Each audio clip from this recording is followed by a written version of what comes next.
pag-iingat ng ating pong mahal na Panginoon. At yan po yung reason kung bakit na-appreciate natin palagi ang ating pong Panginoon. Pagdating ng araw ng Sabat, medyo may mga ubo or medyo masakit ulo or medyo puyat siguro mga kapatid na, pero sapat na ang pag-iingat sa atin sa loob ng isang linggo upang rason para purihin ang ating pong Panginoon. Yung iba, of course, mas malaki pa dyan, no? At mas marami pa yung binibigay ng ating pong Panginoon. At naniniwala pa ako mga kapatid na ang mga sulat, kahit aling bahagi dito mga kapatid ng sulat sa ating pong Biblia, ay talagang meron po tayong magandang matututunan. At kung atin pong talagang pag-aaralan mga kapatid ay meron pong magandang nais iparating ang ating pong Panginoon. Atin pong tingnan yung isa sa mga tagpo dito po sa Bible mga kapatid, kung saan ay nag-uusap po ang atin pong ang Panginoon kasama ang kanyang mga alagad. At yung setting natin mga kapatid, sila po ay nasa isang lugar na medyo malayo sa mga tao mga kapatid. No? At ito po yung sinasabi po sa talata. Mateo chapter 16 verse 13. Meron pong dalawang tanong na magkasunod ang ating pong Panginoon sa kanyang mga alagad. Verse 13, nang dumating si Jesus na nasasakupan ng Cesarea Philipos, tinanong niya ang kanyang mga alagad na sinasabi. Actually ay nakasama na rin sa ating lesson nung nakaraan, pero nais kong bigyan ko natin ito ng diin ulit, mga kapatid. Tinanong niya ang kanyang mga alagad na sinasabi, ano ba ang sinasabi ng mga tao kung sino ang anak ng tao? Ibig ba sabihin, tinanong ng Panginoon, hindi niya alam ang sagot. Of course, alam niya, mga kapatid. At sinabi nila, ang sabi ng iba ay si Juan na tagapagbautismo. Ang iba naman ang sabi, ikaw ay si Elias. At ang iba naman, sabi, ikaw si Jeremias o isa sa mga propeta. So pagkatapos ng tanong na ito ang sagot na ito ay nagtanong ulit ang Panginoon. Sabi niya sa verse 15. Sinabi niya sa kanila, ngunit ano ang sinasabi ninyo kung sino ako? In short, sabi ng Panginoon, sino naman ako sa pagkakilala ninyo? Ang sumagot ay si Pedro. Ang sagot ni Pedro, ikaw ang Kristo, ang anak ng Diyos na buhay. Sumagot si Jesus, sinabi sa kanya, mapalad ka, Simon, na anak ni Jonas, sapagkat hindi laman at dugo ang nagpahayag nito sa iyo, kundi ang aking Ama na nasa langit. At sinabi ko naman sa iyo na ikaw ay Pedro, at sa ibabaw ng batong ito ay itatayo ko ang aking iglesia, na ang mga pintuan ng Hades ay hindi magwawagi laban sa kanya. Ibibigay ko sa iyo ang mga susi ng kaharian ng langit, at anumang iyong talian sa lupa ay tatalian sa langit, at anumang iyong kalagan sa lupa ay kakalagan sa langit. Pagkatapos ay mahigpit niyang pinagbiling sa mga alagad na huwag sasabihin kaninuman na siya ang Kristo. Mga kapatid, ito po ay napakahalagang tagpo sa buhay ng ating pong Panginoon. Ang tanong sa atin mga kapatid, bakit kaya natanong ng ating pong Panginoon ang mga tanong na ito? Ang una yung tanong mga kapatid, ano sa tingin ninyo o ano ba ang tingin ng mga tao tungkol sa akin? Huwag magkaroon mga kapatid, hindi ba alam ng Panginoon kung paano siya tinitingnan ng mga tao kung kaya na yun? Of course, alam niya. In reality mga kapatid, bago pa daw dumating ang ating pong Panginoon dito sa lupa, alam na niya ang lahat ng mangyayari. Mr. Lucy, no? Alam na niya na siya ay ipapanganak sa kulungan ng mga hayop. Alam na niya na siya ay pahihirapan ng mga Hudyo. No? Alam na niya na siya ay ipapako sa cross. No? Alam na niya na siya ay pagkaano ng mga kasalanan hindi naman niya ginawa. So, alam na ng Panginoon lahat. No? Pero ang purpose niya, bakit siya nagtanong, ay para, mga kapatid? Para maging malinaw sa mga alagad kung sino ba siya talaga. No? Dahil nung time na yun mga kapatid ay talagang iba yung magkakaiba yung pananaw ng mga tao tungkol kay Kristo. No? Alam niyo ba mga kapatid na marami talaga ang naniwala nung nangaral si John the Baptist o Juan Bautista ay talagang marami po ang naniwala na meron talagang darating na Misaya. At talagang inaabangan nila noon. Ikaw ba naman, Sister Lucy, no? Na sakop ka ng isang bansa na siya yung parang nagbibida-bida, naghahari-harihan sa teritoryo mo. Makaka-relate tayong mga Pilipino dito kasi 300 plus years tayong sinakop ng mga Espanyol. Kaya nga, nakilala si Andres Bonifacio, diba? Si General Luna, si Jose Rizal, na talagang sila ay lumaban para sa kalayaan ng ating pong bansa. So, ang mga Hudyo mga kapatid ay hindi po nalalayo sa kung ano yung nararamdaman ng ating mga bayani noong panahon ng mga Kastila. So, sila din po ay gustong makaalpas or sila po ay gustong makalaya sa kamay ng mga Romano na sila po ay sakop noong panahon po iyon. At sila po ay natutuwa, no? Na meron silang pag-asa. No? So, alam naman natin mga kapatid, napakalaki ang naidudulot ng pag-asa. Diba? As sabi nga, kapag wala ka ng pag-asa, hindi ka na buhay. Ito ba yun? As long as meron ka pang pag-asa, buhay ka. Meron ka pang dahilan na mabuhay. Nung sinakop po bago po pumunta ang US doon sa Afghanistan, ang mga tao doon, parang may nag-interview, sabi,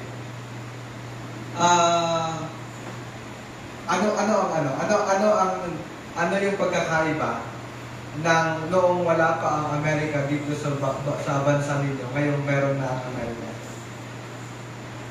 Sabi niya, wala naman actually pagkakaiba.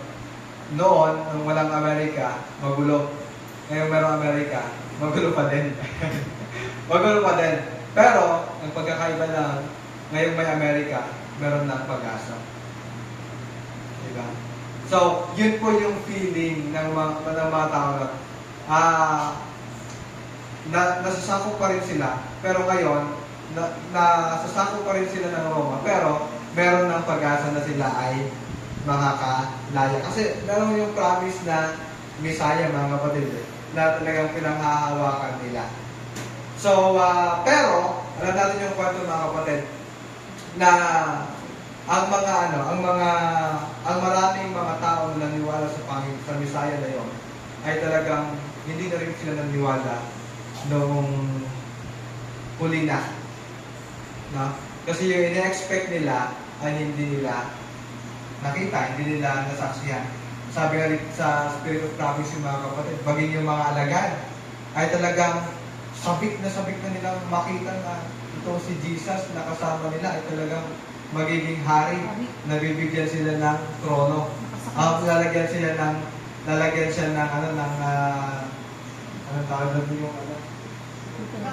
yung crown, corona, no? At siya ay pupunta sa kanyang throne. Sabik rin sila, no? At At meron din sila, parang, alam mo yung yung sabik sila, ang tagal naman yan, parang, hinihintay talaga nila, no? Na ganun yung mangyari. Pero, dito sa tagpong ito mga kapatid ay nais ipakita ng Panginoon na hindi ganun yung hindi ganun sa human perspective yung mangyayari sa Kanya. No? Na siya po ay kikilalanin bilang hari na talagang makapangyarihan dito sa lupang ito. Kaya sabi dito, kaya ang point ng Panginoon, bakit nakinausap yung mga alagad na ito? Ito po ay para ituwid yung maling kuro-kuro nila tungkol sa Panginoon. Yung maling perspective nila tungkol sa Panginoon. Mga kapatid, nung time nila ay talagang kasama na nila yung Panginoon no? Pero medyo malabo pa din yung pagkakilala nila sa Kanya. So, ganun din sa atin siguro mga kapatid, hindi ko masasabing 100% kilala na ba natin yung Panginoon? Hindi, no? Hindi. So, kahit na binabasa natin, nakikinig tayo, minsan ay medyo malabo pa din ang ating perspective tungkol sa Panginoon. Ito po yung gusto ng Panginoon na talagang malinaw para sa kanila. No? So, ngayon mga kapatid, pag tinanong po tayo, ano ang pagkakakilala mo? Kapag tayo kaya yung tatanungin ng Panginoon, ano yung pagkakakilala mo sa akin? Ano kaya yung may sasagot natin? Mga kapatid, no? Kaya ba nating sagutin ang Panginoon kung pag tinanong tayo ng mga tanong na yun? Ayan. So, ayan mga kapatid. Ito po yung nangyari dito po sa talatang ito. At gusto rin ihanda ng Panginoon ang mga alagad kasi alam niya na malapit na siyang mamatay. At sa mga alagad, hindi sila ready. Komportable sila na andun siya. Komportable sila na kasama siya. Komportable sila na merong naglilig sa kanila. So, ito yung nakita ng Panginoon na paano na kaya pag wala ako? Ano kaya yung magiging magpapatuloy ba ang mga ito? Or baka katulad din ng marami ay manlamitin sila sa pananampalataya. So, sabi nila sa verse 21 mga kapatid, ipinahayag ni Jesus ang kanyang kamatayan. Mula ng panahong iyon ay pinasimulan ni Jesus na ipaliwanag sa kanyang mga alagad na kailangan pumunta siya sa Jerusalem at magtiis ng maraming bagay sa kamay ng mga matatanda, ng mga punong pari, ng mga eskriba. Siya ay papatayin at muling bubuhayin sa ikatlong araw.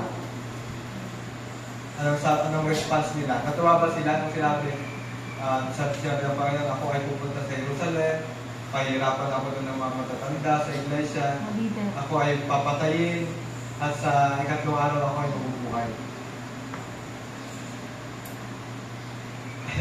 So, imagine nyo yun yung Pero, ang mga alagad nakikinig sila, pero hindi nila naiintindihan. Kaya kailangan mangyari ito. No? Yun nga din hindi, alam niyo ba mga kapatid, si Judas, kaya niya nagawang ibenta ang Panginoon. Kasi ang prinsipyo niya, kapag ibenta ko yung Panginoon siya, makapangyarihan siya, kaya niyang iligtas ang sarili niya. Kaya kahit ibenta ko siya, mananalo pa rin ako, magkakapera ako, hindi rin nila masasaktan ang Panginoon. Yun yung niya, di ba? Yun yung maling pagkakilala niya sa kung sino ang Panginoon.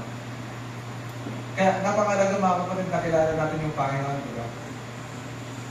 No, kasi kapag mali yung pagkakilala natin sa Panginoon, marami yung pwede natin gawin na i-reason natin, pero hindi pala yun yung tama. No, katulad ni Judas, yun yung reasoning niya. kung titingnan natin, parang may sense naman siya, no? Eh, alam niya, Diyos yun eh, makapangyarihan. So kahit ibenta niya, maniligtas pa rin niya yung sarili niya. Brother Nolly, no? Pero, hindi yun yung tamang prinsipyo dapat, mga kapatid. At nung sinasabi ito ng Panginoon, sinabi niya yung mangyayari sa kanya, anong response ng mga alagad? Ito si Pedro kasi naka-highlight dito. Kasi siya ay talagang, reactive siya, mga kapatid. Kung sabing reactive, kapag meron siyang narinig o nakita, talagang nagre-react talaga siya. No? Kaagad-agad. So agad-agad sinabi ni Pedro, sabi niya, at inalayo siya ni Pedro at sinimulang pigilan siya. Kasi sabi, huwag nawang ipahintulot ng Diyos, Panginoon. Hindi kailanman mangyayari ito sa iyo. No? Sabi niya, Panginoon, hindi sana pahintulutan na ikaw ay pupunta ng Jerusalem at hindi ka sasaktan doon, hindi ka pahirapan, at hindi ka pa mamamatay. No? So, meron bang masama sa sinabi ni Pedro? Concern lang naman ako Di ba? Parang gano'n, Mr. Lucy, no? Na, concern lang naman ako, ayaw ko na masaktan ang Panginoon. Pero, sabi dito, maliwanag na sinabi sa Biblia na mali yung ginawa ni Pedro. Kasi, hinahadlangan niya yung plano ng kaligtasan. Yeah. So, parang dito pa lang mga kapatid, makikita natin na talagang napakahirap, no?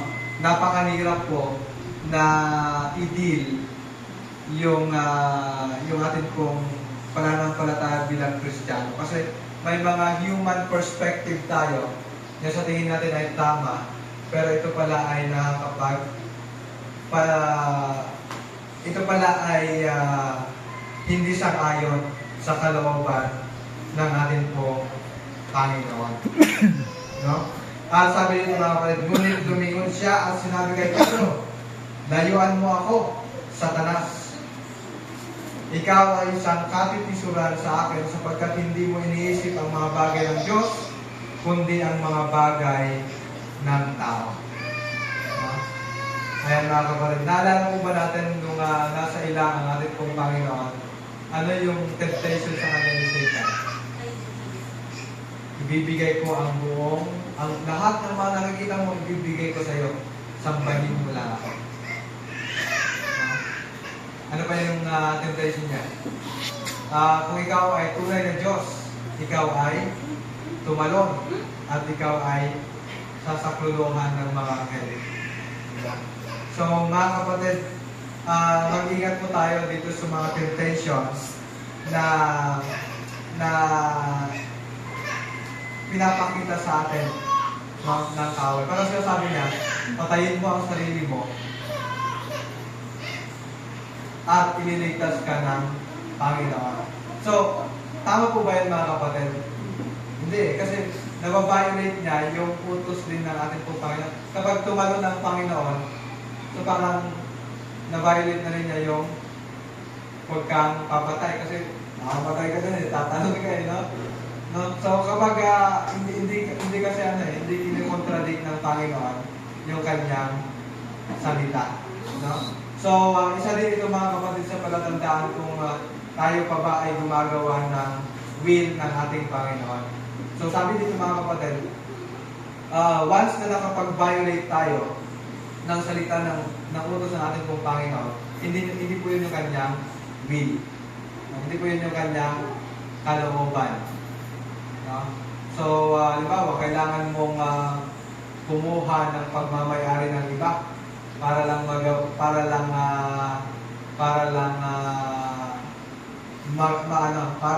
may sakatuparan yung hangarin mo. No? Tapos pinag-pray mo pa, Panginoon, sana hindi ako mahuli. So, hindi po ito tama, no? Hindi po ito will ng Panginoon. Kasi in the first place, ay meron na po tayong nilabag, no? Na utos ng ating pong Panginoon. Ayan, mga kapatid, no? Sabi dito, layuan mo ako, Satanas, ikaw ay isang katitisuran sa akin sapagkat hindi mo iniisip ang mga bagay ng Diyos, kundi ang mga bagay na tao. Kaya nga pag nag-pray na tayo mga kapatid, no? Ang magandang sabihin natin, katulad ng mission story natin kanina, ano yung prayer nila mga kapatid? Panginoon, kung ano ang kalooban mo, siya nawang mangyari. No? Madalas kasi mga kapatid, kapag nag-pray tayo, meron na tayong gusto na Panginoon na lang yung Panginoon na lang yung parang susunod sa akin. No? Pero at the end mga kapatid, huwag natin kalimutan na ang kalooban pa rin ng Panginoon ang siya nawang mangyari. No? So, sana mga kapatid, ganun po yung laman ng prayers natin. Thy will be done, O Lord. In Jesus' name, Amen. Ayan, sabi dito, pagkatapos ay sinabi ni Jesus sa kanyang mga alagad, kung ang sino man ay ibig sumunod sa akin, tanggihan niya ang kanyang sarili at pasanin ang kanyang cross at sumunod sa akin. Ito ay napaka-powerful mga kapatid, no? Na verse. Dito pala natin siya makikita sa Matthew chapter 16, verse 24. Ito po ay kasunod nung kausap po niya yung mga alagad niya at ikinukwento niya na siya ay mamamatay. Ako ang Kristo. Ako ay mamamatay. At idinigtong niya, kung ang sino man ay ibig sumunod sa akin, tanggihan niya ang kanyang sarili at pasanin ang kanyang cross at sumunod sa akin. Sapagkat ang sino mang nagnanais magligtas ng kanyang buhay ay mawawalan nito. Ngunit ang sino mang mawalan ng kanyang buhay dahil sa akin ay makakatagpo nito.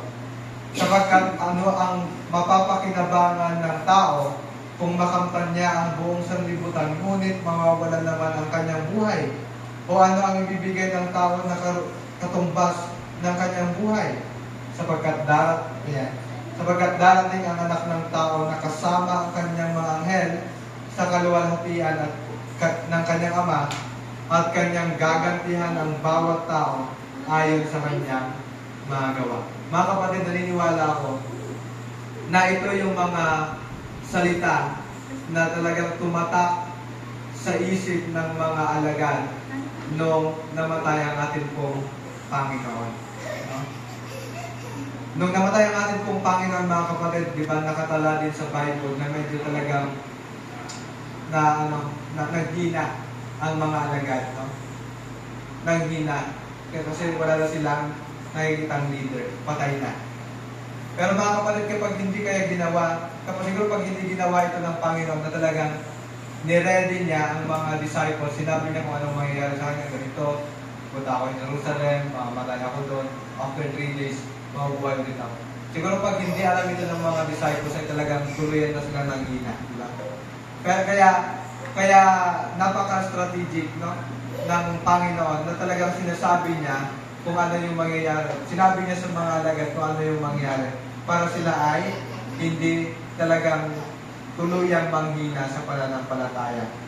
At pinakita din niya kung ano yung mangyayari sa kanya na siya ay mamamatay. Kaya sabi niya mga kapatid, kayo ay mga Kristiyano, tagasunod ko, ako mamatay, posible kayo din ay mamamatay. Pero sabi niya mga kapatid, kung ang sino man ay ibig sumunod sa akin, tanggihan niya ang kanyang sarili at pasanin ang kanyang cross at sumunod sa akin. Sapagkat ang sino mang nagnanais magligtas ng kanyang buhay ay mawawalan nito. Ngunit ang sino mang mawalan ng kanyang buhay dahil sa akin ay makakatagpo nito. So alam ng Panginoon na ang buhay sa mundong ito ay bagamat napaka-short, mga kapatid. Ilan po in the average, sabi ko sa Psalms ay 70 years, no? Sa span po ng 70 years na yun, mga kapatid, alam ng Panginoon na talagang susuong po tayo araw-araw ng mga pagsubok, no? Mga pagsubok. Pero, sabi ng Panginoon, sino man ang papasan ng kanyang mga cross at sumunod sa akin, siya ay magkakaroon ng buhay. Pero ang nagnanais na iligtas ang kanyang sarili sa pamamagitan ng kanyang magawa ay mabawala ito sa kanya. Mga kapatid, no? Ito po ay pinanghawakan ng mga disipulo na maalagad ng ating pong Panginoon.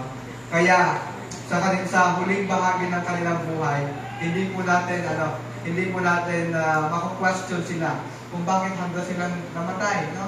Yung iba ay talagang pinako din sa cross, patiwarik pa nga yung iba, no? Siniban, pinakuluan sa kumukulong mantika, pero sila po ay talagang nanindigan. Dahil naalala po nila ang salitang ito ng ating pong Panginoon nung siya ay kasama pa nila. So sa ating buhay mga kapatid, siguro ay napakaganda rin na tayo po ay palaging nagbabasa ng salita ng ating pong Panginoon. No? Kasi ang mga salitang ito po yung nagbibigay sa atin ng lakas ng loob, no? Na tayo po ay may pag-asa.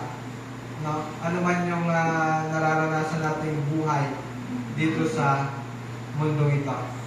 At siguro nasabi ko na ito nung nakaraan mga kapatid, pero alam ng Panginoon kasi na kapag tayo po ay nagbasa, talagang ito po ay power para sa atin. At ito yung ayaw ng kaaway.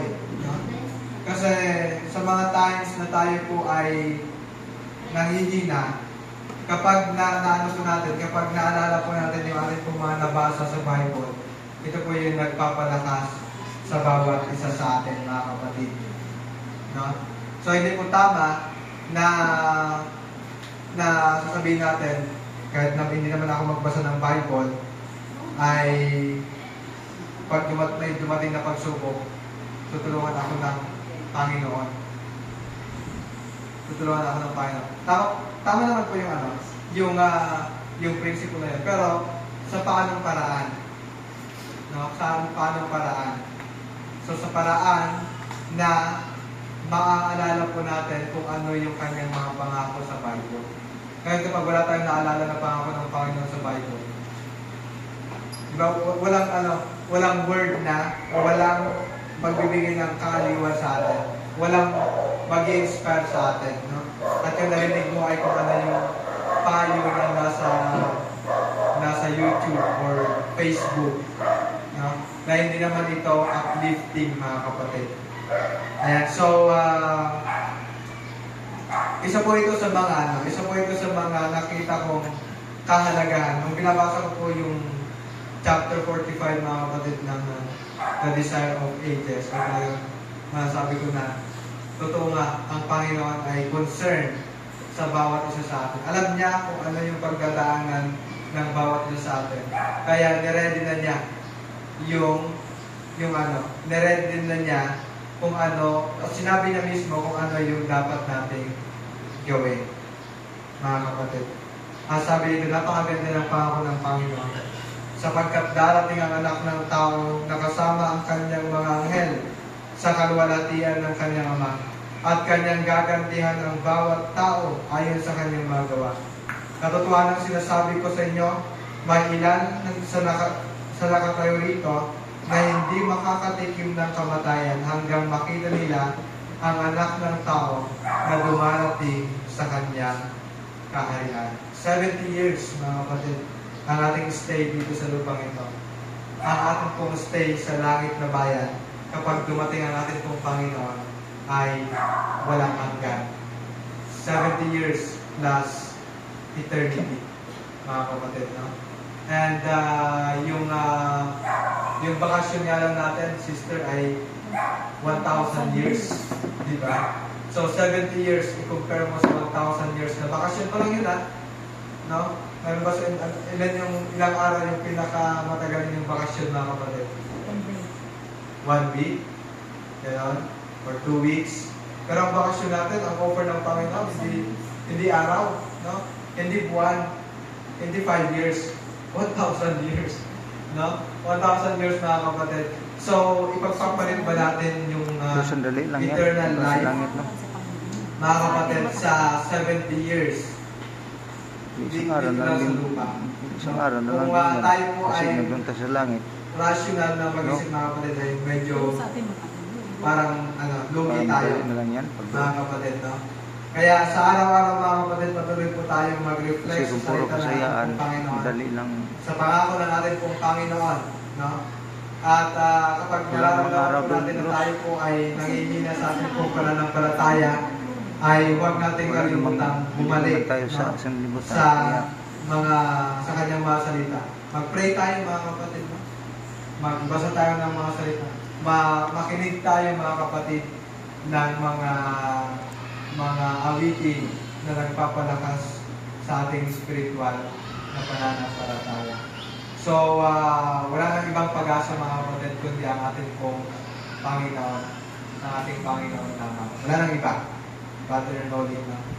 So, sa buhay natin mga kapatid, no?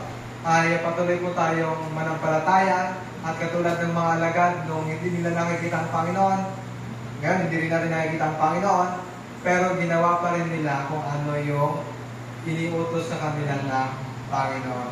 So, share the gospel mga kapatid. So, ito yung way para rin mapalakas yung ating. Kasi kapag sinishare mo yung salita ng Panginoon, parang nabi-feel mo din na nabi-bless ka, guided ka ng banal na Espiritu, no? Ayan. So, mga kapatid, sa ating pong mga kanya-kanyang tahanan, sa ating mga kanya-kanyang trabaho mga kapatid ay mission field po natin ito. At kung meron pa kung pagkakataon ay i-share po natin ang magandang pabalita ng ating pong Panginoon na siya po ay muling babalik upang iligtas ang kanyang mga anak. Magpalain po tayo sa araw ng Sabat na ito mga kapatid. Amen.